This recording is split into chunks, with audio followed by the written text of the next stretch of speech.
지난주에는 우리가 꿈꾸는 사람 요셉에 관한 이야기를 통해서 은혜를 나눴습니다. 요셉에게 큰 신앙적인 영향을 준 사람이 누굴까요? 요셉이 어떻게 하면 그렇게 어렸을 때부터 가졌던 신앙을 가난할 때든지 어렵고 힘들 때든지 아니면 출세해서 높은 자리에 올라갈 때든지 변함없는 그런 신앙의 모습을 가지고 있었을까요? 누구에게 배웠을까요? 딴 사람을 찾을 수가 없어요. 그 아버지, 야곱이라는 아버지에게서 찾을 수가 있어요.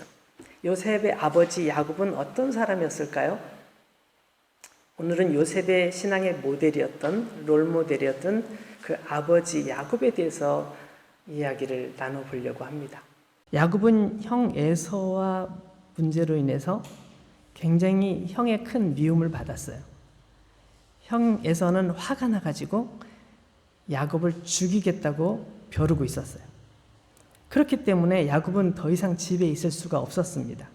그래서 고향을 떠나고 부모님을 떠나서 멀리 살고 계시는 외삼촌 집으로 도망을 가게 됐습니다. 그렇게 무작정 집을 떠나서 외삼촌 집으로 가는 길이 너무너무 힘들었겠죠. 언제 다시 돌아올지도 모르고 살아서 돌아올지도 모르는 거예요.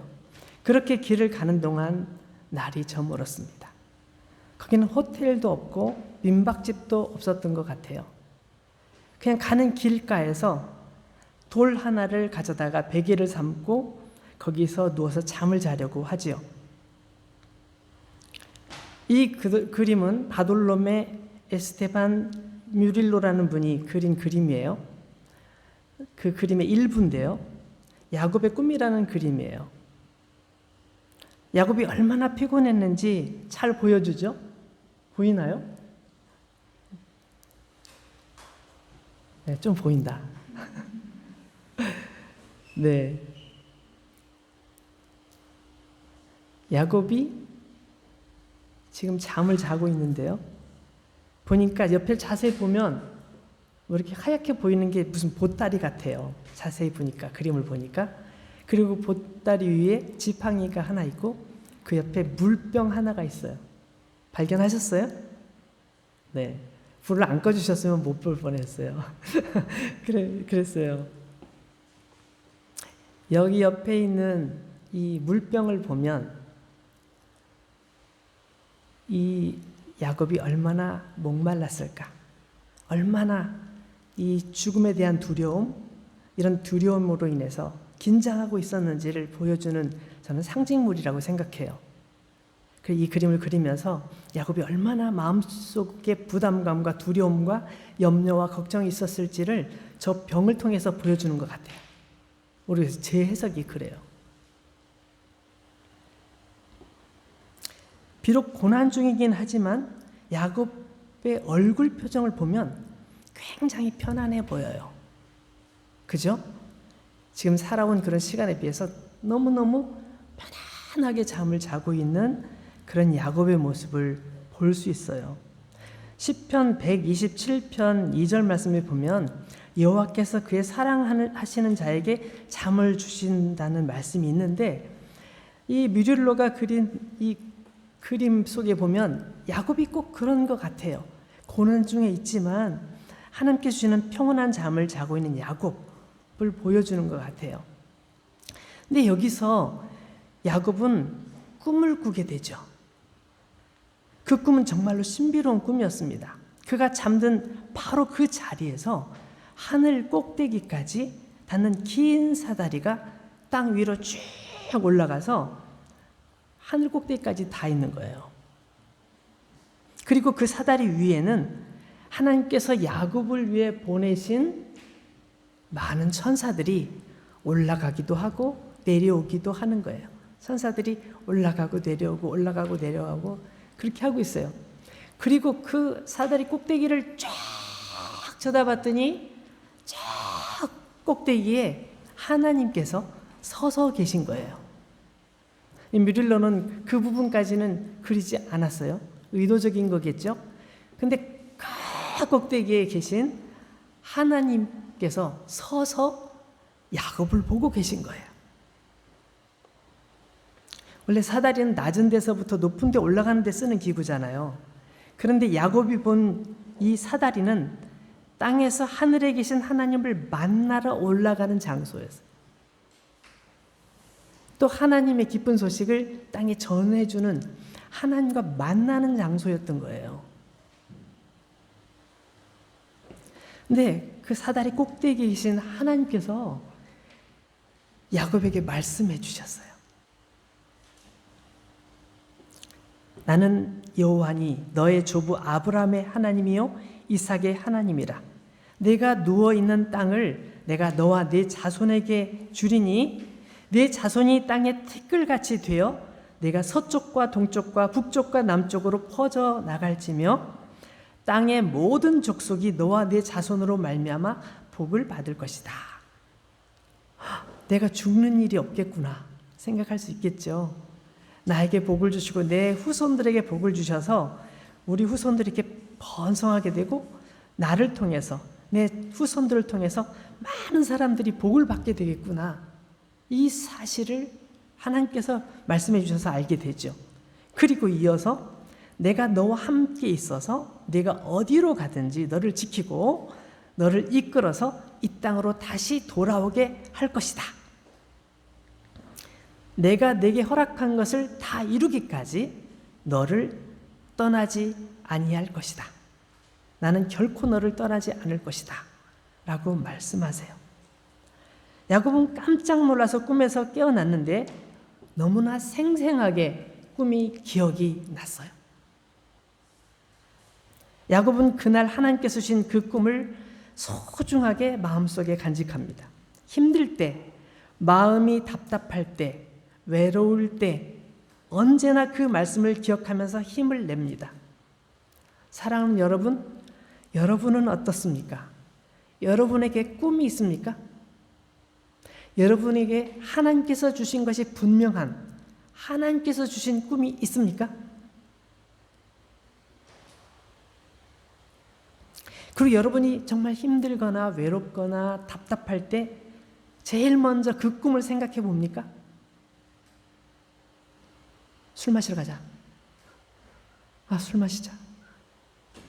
담배 어디 있어? 이런 생각이 더 먼저 드는 게 아니라 하나님께서 나에게 그렇게 말씀하셨는데 그 꿈은 언제 이루어질까? 하나님께서 내게 주신 꿈은 언제 이루어질까? 여러분 그렇게 생각합니까? 야곱은 그 자리에서 잠에서 깨어나서 이제 다시 여행을 떠납니다. 그리고 외삼촌 라반의 집에 도착을 하게 되죠. 외삼촌 라반이 너무너무 반갑게 맞아줬어요. 오늘하고 고생 많았다고. 네가 바로 그 야곱이냐고. 그러면서 잘 왔어. 우리 집에서 먹고 같이 잘 지내자. 정말 반갑게 맞아줬어요. 게다가 외삼촌에게는 라헬이라는 딸이 있었는데요. 너무너무 예쁜 거예요. 첫눈에 반했어요.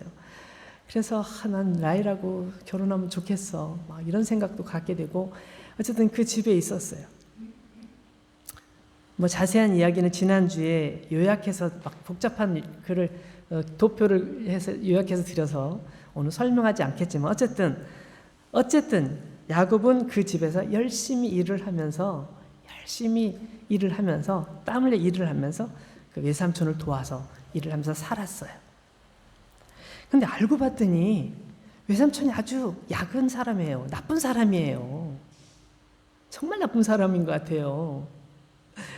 라헬을 아내로 맞이하기 위해서 7년 동안 일을 해야 됐는데 삼촌에게 속아가지고 지난번에 얘기했잖아요. 레아를 그 언니 레아하고 먼저 결혼해야 되고 다시 라헬하고 또 결혼하기 위해서 또 7년 하다 보니까 14년이라는 시간 동안 일을 해야 됐어요. 외삼촌한테 속은 거죠. 그래서 라헬을 아내로 맡겨서 14년간 시간을 보내고 힘든 시간을 보내지만 그럼에도 불구하고 야곱은 굉장히 열심히 일을 합니다. 날마다 하나님께서 주신 꿈을 기억하면서 하나님께서 나에게 이런 꿈을 주셨지. 내가 지금 힘들지만 여기서 끝나는 게 아니야. 내 꿈은 여기서 멈추는 게 아니야. 내 꿈은 아직도 먼 미래가 남아있거든. 늘 생각하면서 꿈을 기약하면서 열심히 일을 합니다. 양떼는 점점 늘어났습니다. 외삼촌의 집은 점점 부자가 되어 갑니다. 온 들판에 양과 소가 막 가득해졌습니다.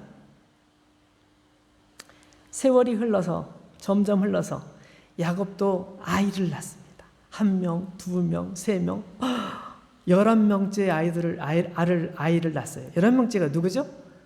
바로 요셉을 낳았어요.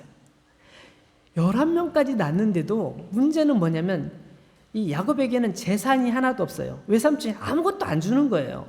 넌 우리 집에서 밥 먹고 있지, 내가 주는 옷 입고 있지, 뭐가 걱정이야. 그럼 생각해 보세요. 이 야곱에게는 4명의 아내가 있었어요. 4명 아내 있고 그 아이들이 지금 11명이에요. 그럼 또 다른 일하는 사람들 같이 있어서 가족들이 엄청나게 많을 거란 말이에요. 최소한 한 20명에서 50명 이상 될 수도 있어요. 그렇게 많이 있는데 재산이 하나도 없어요. 그러니까 야곱의 입장으로는 너무너무 힘든 거죠. 그냥 근데 일만 시켜요. 외삼촌은 정말 이제 처음에는 참 좋은 분이라 생각했는데 점점 마음이 힘들어지면서 안 되겠다 생각이 들어서 외삼촌에게 얘기를 하죠. 삼촌, 저 아무래도 집에 가야 될 것 같아요. 다시 집으로 돌아갈 거예요. 우리 아이들, 제 아내들하고 아이들 데리고 다 집으로 이제 돌아가겠습니다. 제가 와서 정말 열심히 일을 했잖아요. 제가 처음에 올 때는 외삼촌 별로 양떼 많지도 않았고 양떼도 많지 않고 염소떼도 많지도 않고 그렇게 부자 아니었잖아요. 근데 제가 정말 열심히 일하면서 하나님께서 은혜를 주셔서 삼촌 지금 부자 되셨잖아요. 근데 나 아무것도 없거든요. 우리 가족들을 어떻게 해야 되죠? 나 이제 집에 가야 되겠어요. 아니야, 가지 마. 왜 그래? 왜 간다고 그래? 자꾸 그래. 가만히 있어. 내가 뭐가 필요한데 뭘 도와줘? 뭘 도와주냐고 물어본 얘기는 아무 생각도 안 했다는 거예요. 그냥 여태껏 우리 집에 참 똑똑한 일꾼 하나 돌아서 진짜 우리 부자 되고 좋네. 잘 붙잡고 있어야지만 생각했던 것 같아요. 조카인데도 조카라고 생각도 안 했던 것 같아요. 그러면서 내가 뭐 해주면 될까? 막 얘기를 하는 거예요. 제가 부탁할 게 한 가지가 있어요. 이것만 들어주시면 제가 삼촌 집에서 열심히 일을 할게요. 그게 뭔데? 양이나 염소 중에서 하얀 색깔 아니면 검은 색깔, 얼룩 이렇게 어떤 갈색으로 된 거 이런 거 말고 얼룩얼룩한 거, 점 있는 거 그런 양이나 그런 염소만 저에게 주세요. 그러면 제가 삼촌 집에서 열심히 일할게요. 그래서 삼촌이 딱 봤어요. 양들을 보니까 양들이 다 하얀 거야. 점 있거나 얼룩 있는 게 거의 없어요. 찾기가 너무너무 힘들어. 그래? 염소를 한번 봤어요. 염소를 봤더니 염소들도 다 새카맣지 하얀 염소, 얼룩진 염소 이런 별로 없어요. 찾아보기가 힘들어. 그래가지고 이거 야곱이 좀 정신이 이상해진 거 아니야? 그런 생각이 들면서 좋아, 그렇게 하자. 아주 좋은 약속인 것 같아. 우리 약속 이거 절대 바꾸기 없다. 알았지? 약속 바꾸기 없어. 그대로 하는 거야. 알았지? 그대로 하는 거야. 그럴게요. 좋아. 그러면 내가 잠깐 먼저 할 게 있는데 얘들아 이리 와봐. 아들들을 쫙 불러가지고 저기 얼룩진 거, 점 있는 거, 그런 거 다 골라서 저쪽으로 데리고 와. 그래가지고 그 안에 있던 얼룩진 거, 점 있는 걸 다 골라서 3일 거리에 뚝 떨어지게 저 멀리로 데리고 가게 한 거예요. 아들들한테 시켜서. 그러니까 여기에 있는 거는 흰 거, 검은 거 그런 거밖에 없는 거예요. 진짜 외삼촌의 마음이 외삼촌 어떻게 보면 장인이잖아요. 자기 딸을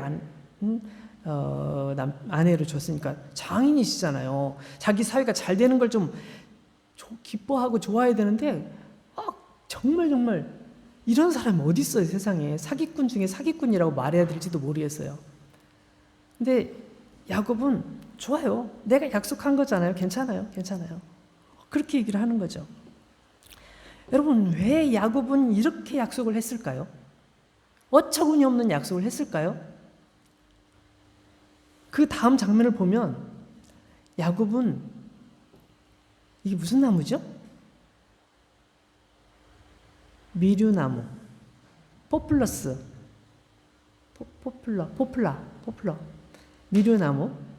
미류나무 가지를 잘라다가 또 이건 뭐죠? 뭔지 아세요? 여기 몽블레도 되게 많은데 아몬드. 지금 아몬드가 지금 쫙 벌어져서 저렇게 열매가 보이는 거예요. 네. 아몬드 나무 가지. 그리고 또 하나는 이거 뭐죠? 잘 아시죠? 플라타나스인가? 이거 많잖아요. 이 나무 가지들을 베어다가 팍 이렇게 파가지고 껍질을 팍 벗기고 이렇게 해가지고 얼룩얼룩하게 해가지고 그것을 시냇가에 착 놔요. 양들이 또 염소들이 물을 먹는 그 장소 앞에다가 이걸 다 세워놓고 이렇게 보고 있다가 양들 중에 튼튼하고 아주 힘이 좋은 양이 있으면 거기 가서 물을 먹게 하는 거예요.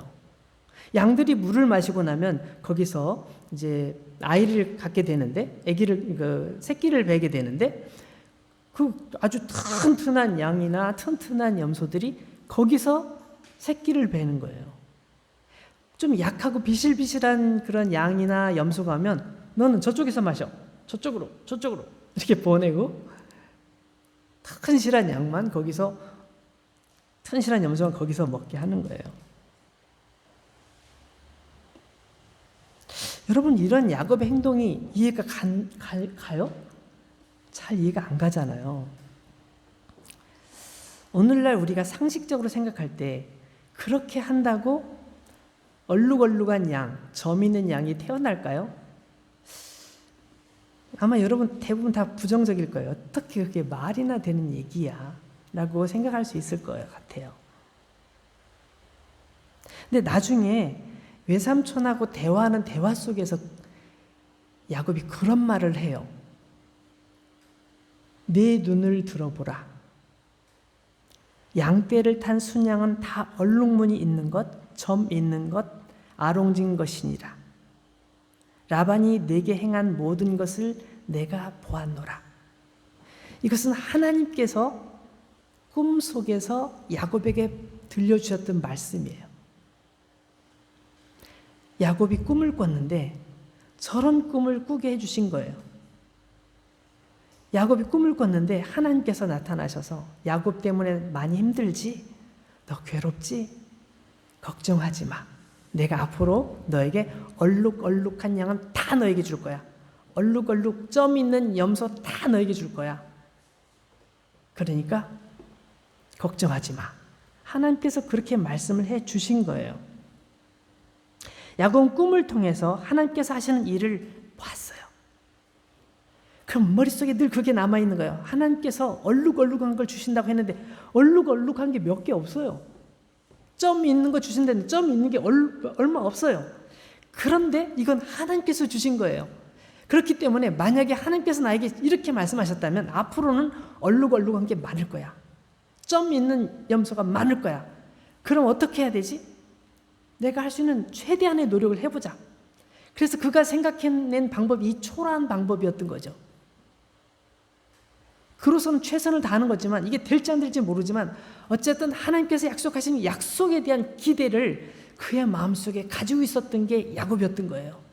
하나님께서 꾸게 하신 그 꿈에 대해서 항상 기억하면서 그 꿈을 잊지 않는 게 그게 야곱의 포인트예요. 우리가 야곱을 보는 포인트예요. 그게 과학적으로 합리적으로 말이 돼?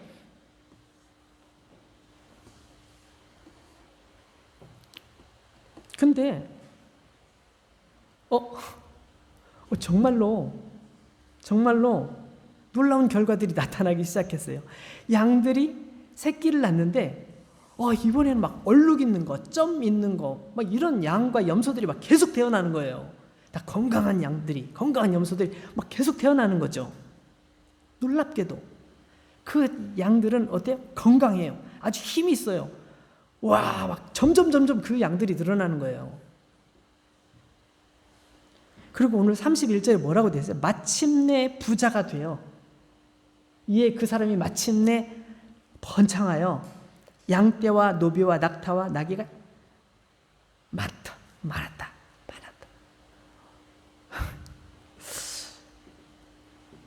이걸 정말 과학적으로 우리가 설명을 할 수 있을까요?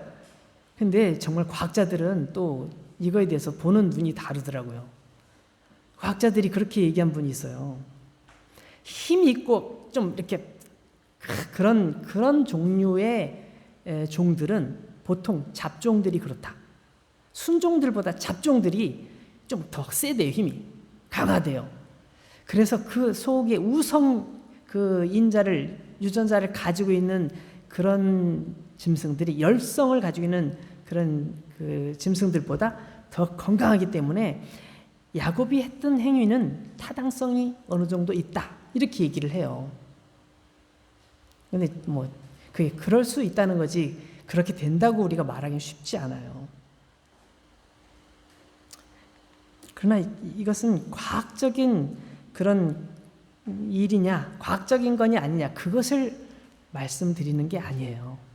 하나님께서 이 성경을 통해 우리에게 가르쳐 주시는 것은 하나님께서 어떻게 하시느냐 그게 중요한 거고 하나님께서 하신다고 하신 그 말씀에 대해서 야곱이 어떻게 받아들였느냐 그거예요. 하나님과 야곱은 날마다 교제하면서 꿈에도 하나님을 만났어요. 그죠? 꿈에서 하나님을 만났고 늘 하나님의 뜻을 구하는 사람이었고 하나님의 뜻이 내게 이루어지기를, 나를 통해서 이 땅이 이루어지기를, 나를 통해서 주님의 영광이 드러나기를 그는 소망하고 바랐던 사람인 거죠. 항상 마음속에 하나님의 말씀이 기억나는 사람이었어요. 힘들 때 하나님 말씀 생각하면서 하나님 약속해 주셨잖아요. 그때가 언제죠? 라고 기도하는 사람이었어요. 일이 잘 되면 하나님 드디어 하나님께서 시작하셨군요. 드디어 이게 첫 단추 같아요. 첫 발걸음 같아요. 기대합니다. 소망합니다. 난 정말 기대합니다. 이렇게 찬양하는 사람이 야곱이었던 거죠. 사랑하는 여러분, 여러분은 늘 하나님을 생각하십니까? 정말로 하나님 생각합니까? 크고 작은 일들 속에서 하나님은 어디 계십니까? 야곱처럼 고난 중에 힘들 때 사람들에게 멸시를 당하거나 무시를 당하거나 사기를 당하거나 고통을 당할 때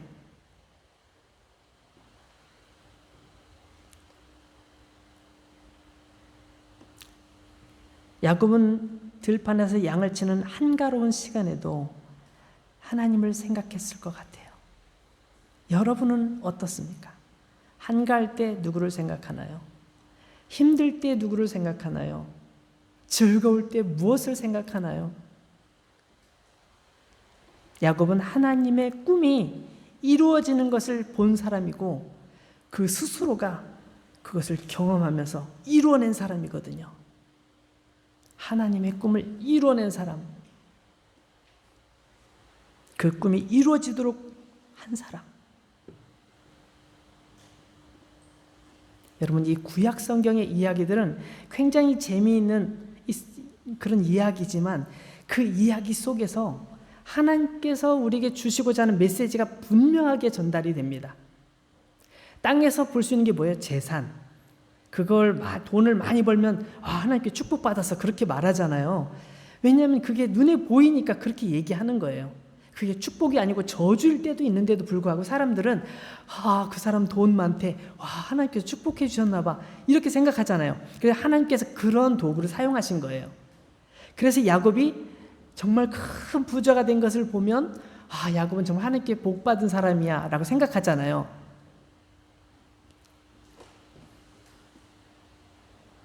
그래서 우리가 하나님께 복 받는다는 것은 어떤 사람이 복을 받는지 지금 이 야곱의 이야기를 통해서 우리는 생각해 볼 수 있는 게 뭐예요? 우리가 하나님의 말씀, 하나님께서 나에게 주신 꿈을 내가 간직하고 있고 그 꿈을 위해서 정말 노력하고 정말 되지도 않는 것 같은, 남들이 보면 정말 정신병자 아니야? 어처구니 없다라고 말할지 모르지만 나는 그 길을 끝까지 가는 거죠. 남들이 다 힘들지, 어렵지, 너무 불행하지 라고 말하지만 아니, 난 지금 이것을 통해 뭔가를 배우고 있어. 난 이것을 통해서 하나님의 길을 가는 거야. 걱정하지 마. 내 길은 하나님께서 아시니까 나에 대해서 걱정하지 마. 난 지금 하나님의 뜻을 이루고 있는 중이야. 하나님의 꿈을 이루어가는 중에 있어. 여러분, 우리가 그렇게 봐야 되는 거죠. 우리 모두가 하나님의 뜻 안에서 살고 하나님께서 부르신 부르심의 뜻 안에서 꿈을 이루는 사람들이 모두 되기를 주의 이름으로 축원합니다. 우리 같이 기도하겠습니다.